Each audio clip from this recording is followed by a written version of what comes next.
हाँ, तो होलिका दहन के उपाय के लिए जो कार्य आपको करने हैं, सबसे पहले ये है कि किसी भी मंत्र को यदि आप सिद्ध करना चाहते हैं, दुर्गा सप्तशती यदि पुस्तक आपके पास है तो दुर्गा सप्तशती के अंत में बहुत सारे स्वयं सिद्ध मंत्र दिए हुए हैं। रामचरितमानस आपके पास है तो उसमें भी बहुत सारे सिद्ध मंत्र दिए हुए हैं। तो उनमें से आप सुख और सफलता की प्राप्ति के लिए, गृहस्थ जीवन के लिए अनेक प्रकार के उपाय कर सकते हैं। उसके अलावा जो विशेष उपाय हैं जो मुझे बताना है, मैं जिसके लिए आप सभी को जोड़ा हूँ। सबसे पहले ये है कि आपको यदि घर में लगता है कि कोई निगेटिविटी है या किसी ने कोई तंत्र मंत्र कर दिया है या फिर हम समय पर अपना कार्य नहीं कर पा रहे हैं, कार्य में बार बार बाधा आ रही है ना, तो इसके लिए आपको एक सूखा गड़ी का गोला लेना है। गड़ी का गोला समझते हैं सब लोग, पानी वाला या जटा वाला नहीं, गड़ी का गोला लेना है और गड़ी के गोले को लेकर के ऊपर से काटना है और उसमें आपके घर का जो है एक बार झाड़ू लगा करके जो कचरा निकलेगा उस कचड़े को डाल करके और आप होलिका दहन के समय उसको होलिका दहन में पहले से स्थापित कर दें। एक तो ये काम है। आपके ऊपर, आपके परिवार के ऊपर बुरी नज़र या बुरी किसी भी प्रकार की कुदृष्टि जो आपके सुख शांति को छीनने में सहायक है, उन सबको दूर कर देगी। ये पहला उपाय है कि आपके जीवन में लग रहा है कि भाई किसी ने कोई तंत्र मंत्र कर दिया, कुछ कर दिया, तो घर का आप झाड़ू कब निकालना है? वो निकालना है आपके होलिका दहन से ठीक 1 घंटे पहले। हाँ, सुबह ही निकाल के 1 कुंटल नहीं इकट्ठा कर लेना है कि बोले गड़ी गोला में गुरुजी कैसे भरेंगे। अरे बहुत विद्वान लोग हैं, कुछ कर सकते हैं। तो ये करना है सबसे पहले। दूसरा उपाय ये है कि आपको लगता है कि आपके यहाँ लक्ष्मी जो है आ तो रही है लेकिन लंबे समय तक टिक नहीं रही है, बार बार रुकावटें आ रही हैं, तो ऐसे में क्या करना है कि गड़ी के गोले को उतार करके और उसके अंदर गाय का थोड़ा सा घी और भीमसेनी कपूर, ध्यान रखिएगा भीमसेनी कपूर, कपूर के भी कई क्वालिटी होते हैं। आप अगर मार्केट में जा कर के आज तक यही मांगते रहें कि कपूर देना भैया 10 रुपये का, तो आपकी कमी है। एक भीमसेनी कपूर होती है, तो भीमसेनी कपूर को उस गड़ी के गोले में घी के साथ भरना है, गाय के घी के साथ, और भरने के बाद उतारा करना है। पहले वाला जो मैंने बतलाया उसमें केवल कपूर का केवल गड़ी के गोले का उतारा करना था और उसमें घर का कचरा भरना था। लेकिन इसमें जो है भीमसेनी कपूर और घी डाल करके और गड़ी का गोला का उतारा कीजिए। 7 बार अपने घर से चारों ओर उसको, जो भी अंदर अंदर की दीवारें हैं, सबको टच कराते हुए आप घूम लीजिए और उसको ले जाके होलिका दहन की अग्नि में, या होलिका दहन सजाया हुआ है उस सजाए हुए होलिका में आप उसको स्थापित कर दीजिए। ये होलिका दहन क्यों मनाते हैं, क्या है, इस पर बड़ी कुल चर्चा है और आप सभी को ये सब पता है, इसलिए मैं इन सब बातों में नहीं जाऊंगा, मैं सीधे उपाय बतला रहा हूँ। यदि आपको लगता है कि आपके घर में लक्ष्मी जी का आगमन तो होता है, लक्ष्मी आती, आप कमाते भी हैं, लेकिन लक्ष्मी की स्थिरता नहीं है, तो आप ध्यान रखिएगा, कमल का बीज लेना है आपको 108 कमल का बीज लीजिए, एक कटोरी में डालिए और उसी कटोरी में घी डालिए और चम्मच से या उंगलियों से ऐसे घुमा करके ना सभी वो कमल काकड़ी में घी लग जाए, इस प्रकार का आपको प्रयोग करना है कि सब घी में मिश्रित हो जाए। घी में मिश्रित हो जाए, उन सभी को फिर से वही गड़ी के गोले में भरिए और अलग अलग आप प्रयोग तीनों करना चाहते हैं तो 3 गड़ी का गोला लीजिए, एक ही गड़ी के गोले में सारा प्रयोग नहीं करना है। हाँ, बोले गुरुजी कहे थे तो उसी में कचड़ा भी डाल दिया, उसी में भीमसेनी कपूर भी डाल दिया, पैसा बचाने के चक्कर में हर जगह नहीं पड़ना है। तो आप उसको ले करके और नारियल में ये 108 जो कमल के बीज हैं, इसको एक को आप लीजिए और आपको मंत्र पढ़ना है, ओम श्रीम ह्रीम श्रीम कमले कमलालये प्रसीद प्रसीद, ओम श्रीम ह्रीम श्रीम महालक्ष्मी नमः। मैं रिकॉर्डिंग दे दूंगा इसका, दोबारा आप लोग सुन भी लीजिएगा। फिर से एक बार दोहरा देता हूं मैं। ओम श्रीम ह्रीम श्रीम कमले कमलालये प्रसीद प्रसीद, ओम श्रीम ह्रीम श्रीम महालक्ष्मी नमः। ये एक दाना आपको उठाना है कमल का, और देखिए जिस तरह से माला जपते हैं ना, अनामिका उंगली और अंगूठे पर, तो इन दोनों के बीच में उस कमल के बीज को फंसाना है और इस पूरे मंत्र को पढ़ना है। मंत्र क्या है आपको बता चुके हैं, ओम श्रीम ह्रीम श्रीम कमले कमलालय प्रसीद प्रसीद, ओम श्रीम ह्रीम श्रीम महालक्ष्मी नमः। और ये पढ़ने के बाद इस दाने को आप गड़ी के गोले में डाल दीजिए। अब आप कहेंगे कि 108 तो गड़ी के गोले से ज़्यादा हो जाएगा। आप एक प्लेट में गड़ी के गोले को रखिए, डालते रहिए, जब पूरा आपका भर जाए और ऊपर भी गिर जाए तो प्लेट में ही गिरेगा। फिर इन सभी को लाल कपड़े में व्यवस्थित बांध करके और आप होलिका दहन की अग्नि या होलिका जो स्थापित की गई है उसमें स्थापित कीजिए। ये आपको प्रयोग ये 3 मैंने बतला दिया। जिनकी संतानें सुनती नहीं है, माता पिता के विपरीत कार्य कर रही हैं, आजकल देश में बड़े बड़े कांड भी हो रहे हैं। अभी लखनऊ में आपने देख लिया है कि एक पिता चाहता था कि भैया डॉक्टर बने, तो भैया ने उसका ही मर्डर कर दिया, अपने पिता का ही मर्डर कर दिया। माने ये पिता का मर्डर नहीं है, ये पूरे परवरिश का मर्डर है, ये पूरे संस्कारों का मर्डर है कि एक बेटा अपने पिता को ही मार डाले। माने ये कलयुग का शुरुआत है। कलयुग यही है ना कि आप अपने बेटे को, अपने संतान को, खुद भूखे रहते हैं लेकिन उनको खिलाने की व्यवस्था करते हैं। आपके पास नहाने के लिए साबुन शैम्पू नहीं है लेकिन उनके लिए आप फेस वॉश की व्यवस्था करते हैं, और वही बेटा एक दिन मर्डर कर दे अपने पिता का। तो ये कलयुग है, इससे बड़ा कुछ अनर्थ नहीं हो सकता। लेकिन जो बेटे अपने माता पिता की बातें नहीं मानते हैं, उनके लिए जो शादी विवाह में उबटन लगता है, हल्दी लगती है, शरीर में हल्दी लगती है, उबटन लगता है, मार्केट में उबटन मिलता भी है, और कुछ ग्रामीण इलाकों में उबटन बनाया भी जाता है सरसों और इनको कूट करके बनाते भी हैं।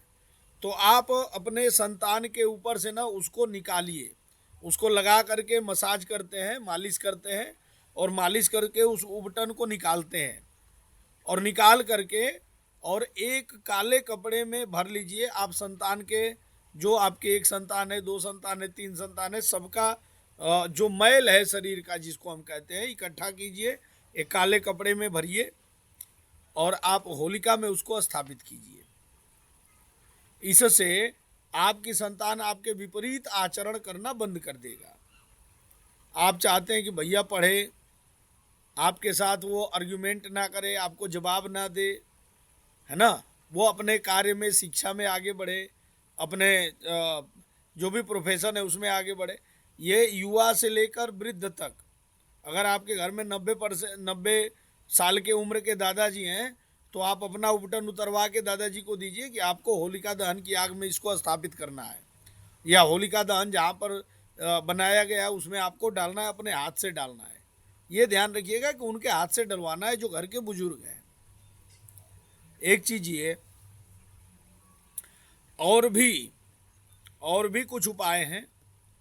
जैसे आपको लगता है कि आपका पड़ोसी आपके शत्रु बाधा है, आपके कोई परेशान कर रहा है, ज़बरदस्ती परेशान कर रहा है, आपके ऑफिस में कोई कार्यालय में आप वर्किंग मैन हैं, आप वर्किंग वूमन हैं, और आपके ऑफिस में कोई परेशान कर रहा है, आप बिल्व पत्र लीजिए, 21 बिल्व पत्र लीजिए, और 21 बिल्व पत्र पर ओम नमः शिवाय 2 तरफ लिखिए। 3 पत्ते होते हैं बिल्व पत्र के, 2 तरफ ओम नमः शिवाय लिखिए, और एक बीच का जो पत्ता है वहाँ पर उस व्यक्ति का नाम लिखिए जो आपको परेशान कर रहा है ना, और उसको आप ले जाके होलिका में 21 बिल्व पत्र को स्थापित कीजिए, प्रार्थना कीजिए, और स्थापित करने के बाद 7 बार होलिका का परिक्रमा कीजिए। एंटी क्लॉकवाइज नहीं करना है, क्लॉकवाइज करना है। आप स्थापित कीजिए, निश्चित रूप से आपको लाभ होगा। आपके ऑफिस में, आपके जहाँ भी आप जॉब करते हैं और आपको लगता है कि आपकी प्रतिष्ठा नहीं सिद्ध हो रही है, वहाँ पर होगा। दूसरा, बहुत तरह के, देखिए, जो संतानहीन लोग हैं, जिनके संतान नहीं है, जिनके संतान नहीं हो पा रही है, संतान के लिए जो लोग परेशान हैं, मैं उनके लिए बात कर रहा हूँ कि जो मकई होता है, मकई, तो मकई का भूजा होता है ना, जिसको आप लोग आज के भाषा में पॉपकॉर्न बोलते हैं। पॉपकॉर्न लीजिए, अपने ऊपर से 7 बार उतारिए और उसी को सेम टाइम पे 7 बार आप पत्नी के ऊपर से भी उतरवाइए।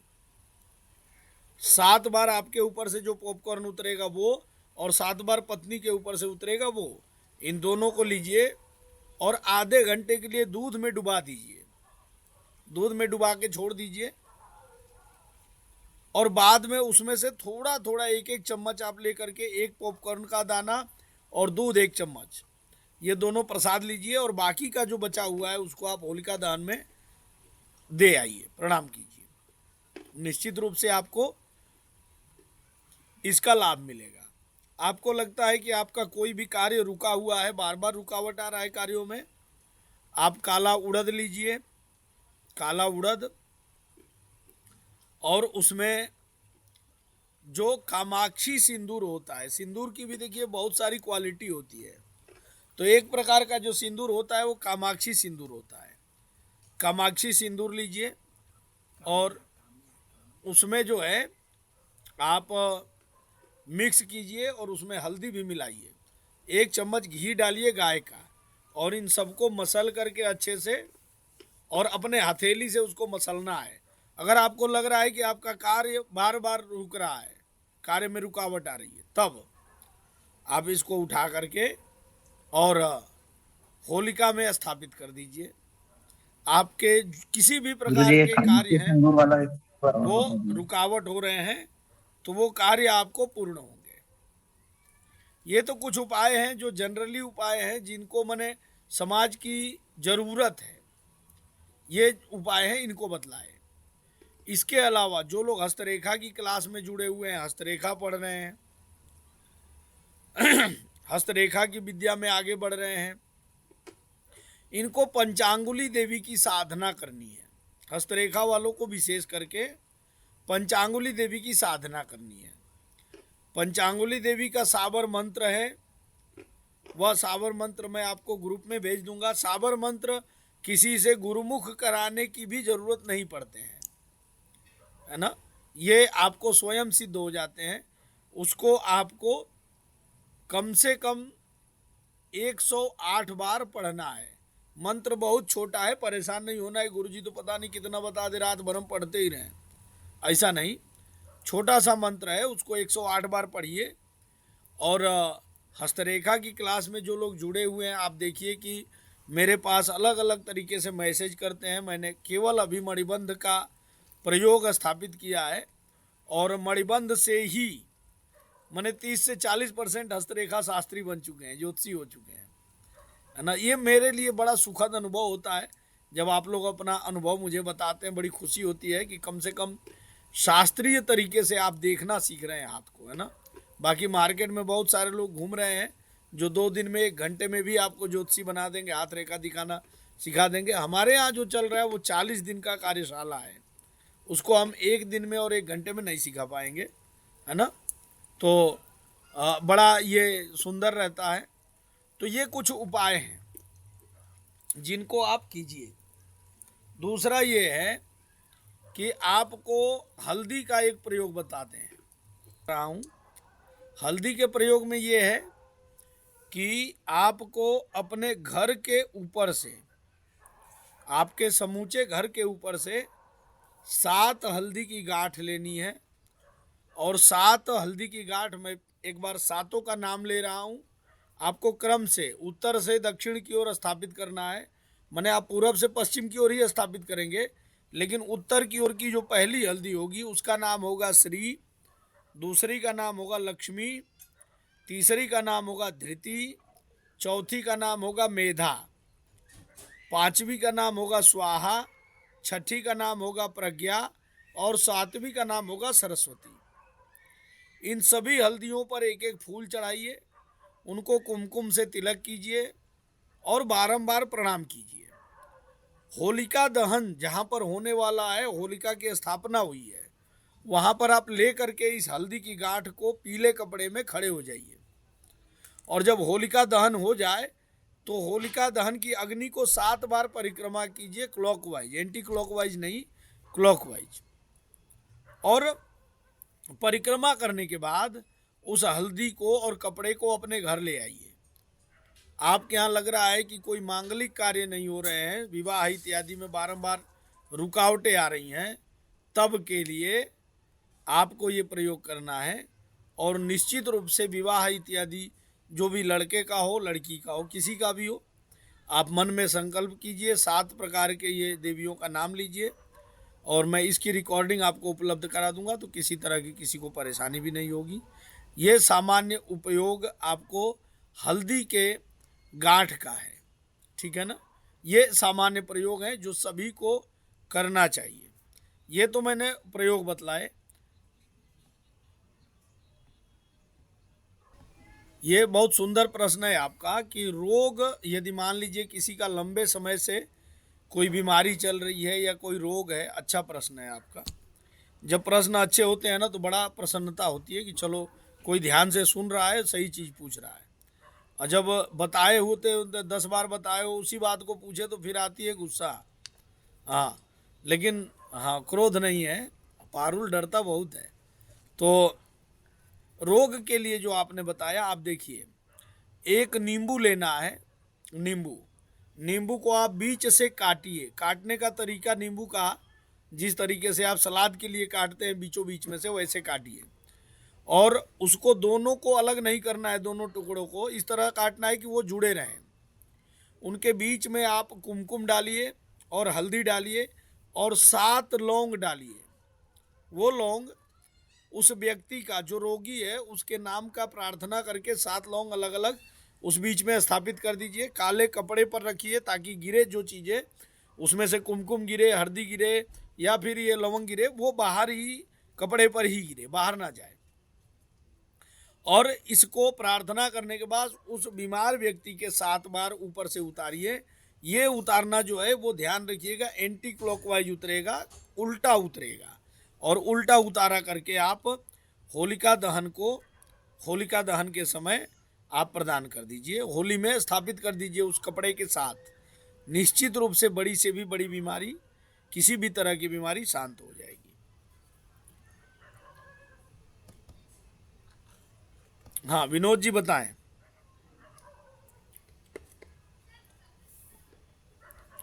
विनोद जी, आपका कोई प्रश्न है? हाँ गुरुजी प्रणाम। जी, मेरी आवाज आ रही है? हाँ हाँ, आ रही है, बताइए।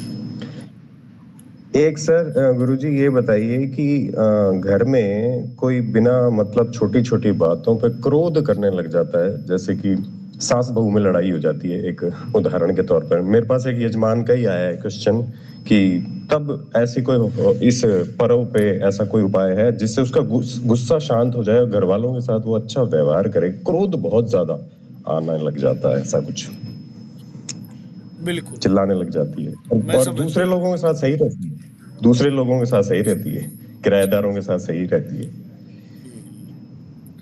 मैं ये थोड़ी कह रहा हूँ कि ये आपके घर की कहानी है, किसी यजमान की होगी। और आपके घर की नहीं कहानी नहीं होगी भी तो आप क्यों बताएंगे? नहीं क्योंकि नहीं ये जमाल क्योंकि की है ये घर गुरुजी। घर की कहानी है। है ना? हाँ। चलिए, ये अच्छा प्रश्न है आपका। पहले तो मैं आपको अप्रिसिएट करता हूँ कि ऐसे क्वेश्चन आप लेकर आए। देखिए, सास और बहू का जो है स्वरूप है, वो पहले तो एक सामान्य प्रक्रिया से आप देखने जाएं तो एक एज गैप का भी और एक जनरेशन गैप का भी ये रहता है। तो इसलिए हमें लगता है कि भाई वो एक दूसरे को नहीं समझ पाते हैं। फिर भी मानसिक रूप से शांति घर में चाहिए, क्योंकि घर में सास को भी रहना है, बहू को भी रहना है। और इन दोनों के बीच में सामंजस्य बैठाते बैठाते जो है पति हो है जो, वो नाशपति हो जाता है। लेकिन फिर भी कुछ उपाय ज्योतिष में जरूर हैं, कुछ उपाय होलिका दहन के हैं। एक तो बहू को कहिए कि वो सास के ऊपर से उबटन उतारे, सास के ऊपर से उबटन उतारे, है ना, वो बहू ही उतारे। उस उबटन को उतार करके एक प्लास्टिक की थैली में उसको इकट्ठा करे और उसको जो है होलिका दहन की अग्नि में स्थापित कर दे। बहू अपने हाथ से ही करे। एक ये पहला उपाय है। अब बहू मान लीजिए कहीं पर ऐसी है जहाँ सास की नहीं सुन रही है, तो सास को क्या उपाय करना होगा?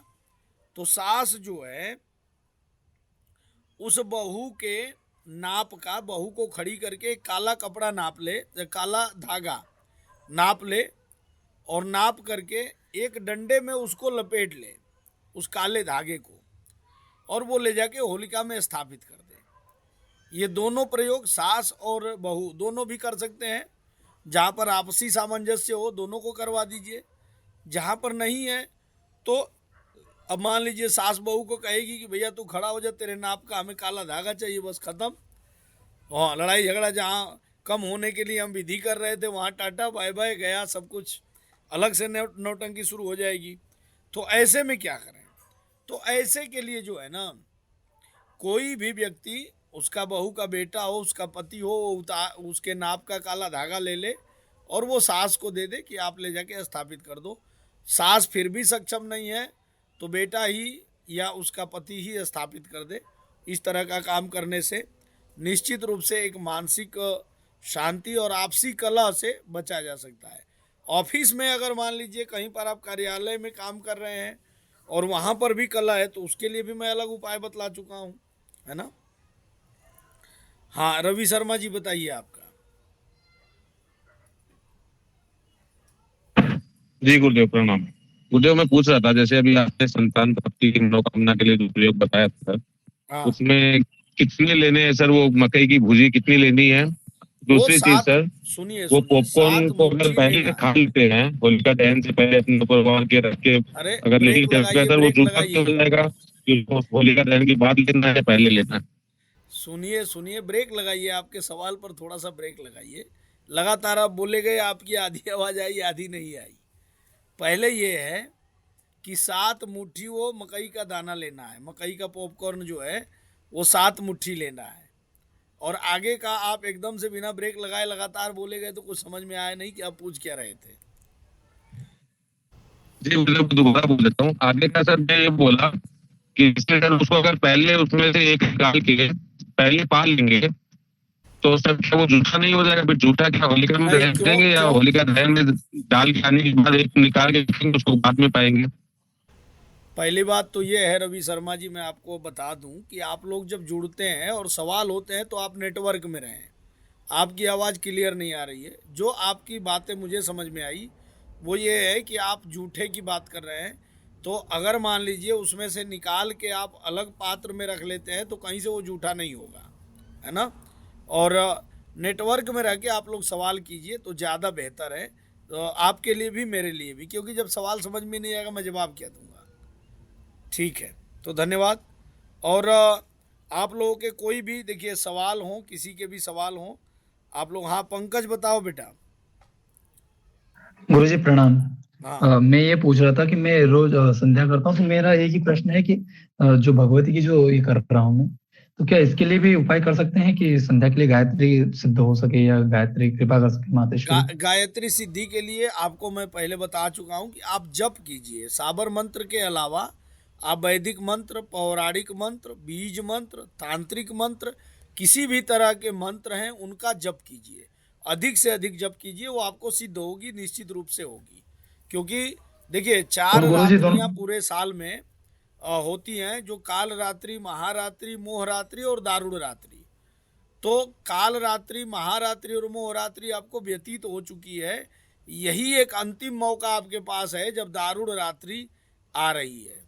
और ये होलिका के दहन की रात्रि कोई साधारण रात्रि नहीं है कि आपको मन में आया तो करें, मन में आया तो नहीं किए, ऐसा नहीं। और इस बार तो आपको सोने पे सुहागा मिल रहा है कि ग्रहण का भी संयोग मिल रहा है। तो ग्रहण का स्पर्श हो, मोक्ष हो, कुछ भी हो, लेकिन आपके लिए वो फायदेमंद होगा, ये निश्चित है। तो आप कोई भी मंत्र है, किसी भी मंत्र को आप हनुमान चालीसा को ले लीजिए, हनुमान बाहुक को ले लीजिए, कोई भी पाठ कीजिए आपको सिद्ध होगा, इसमें कहीं से कोई किंतु परंतु नहीं है। हाँ ज्योति जी बताइए। गुरु जी समय समय रात्रि को ही बैठना है, रात्रि को ही बैठना है, 10 बजे के बाद और 3 बजे के पहले, मध्य रात्रि में ही बैठना है। हाँ ज्योति जी बताइए। प्रणाम गुरुजी। गुरुजी ये पूछना था, ये जितनी भी आपने सामग्री बताई है, उपाय बताए हैं, ये सब जब होलिका दहन होगा उस समय जाकर रखना है या जब पूजा करने जाते उस समय रख के आ सकते हैं?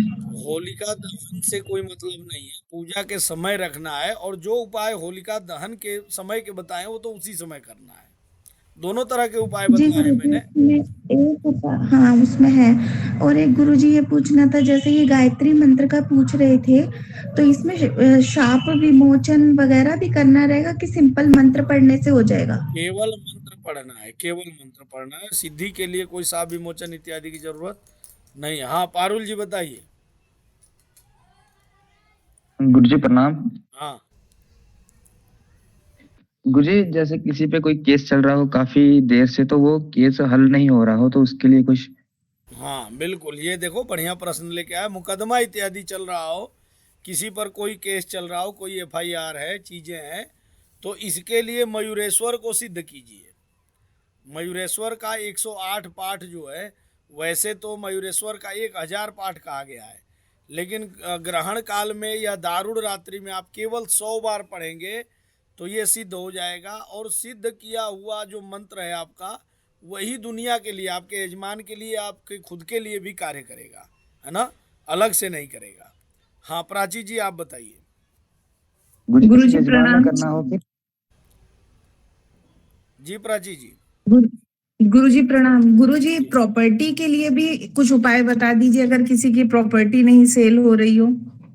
हाँ प्रॉपर्टी अगर सेल नहीं हो रही है, किसी का अभी जमीन का ये है, तो जमीन का टुकड़ा जो है वो लाल कपड़े में, जमीन का ये जो है आपको उसके ईशान कोने की जमीन थोड़ा सा मिट्टी लेना है, लाल कपड़े में स्थापित करना है, और लाल कपड़े में स्थापित करके मंगल को, जो भूमिपुत्र मंगल ग्रह हैं, मंगल के मंत्र को 108 बार अभिमंत्रित करना है, उस जमीन पर प्रार्थना करनी है, और उसके बाद से वहाँ से उस जमीन से मोक्ष की प्राप्ति के लिए त्र्यंबकम यजामहे का आपको जप करना है 1100 बार, और उस मिट्टी को रख करके लाल कपड़े में बांध करके, और फिर उसको होलिका की दहन में जब अग्नि प्रज्वलित हो, वो रात को 3 बजे वहाँ होलिका दहन हो या फिर शाम को 6 बजे हो, आपको स्वयं जाना है और 7 बार होलिका के परिक्रमा को करके, जब अग्नि प्रज्वलित हो तभी,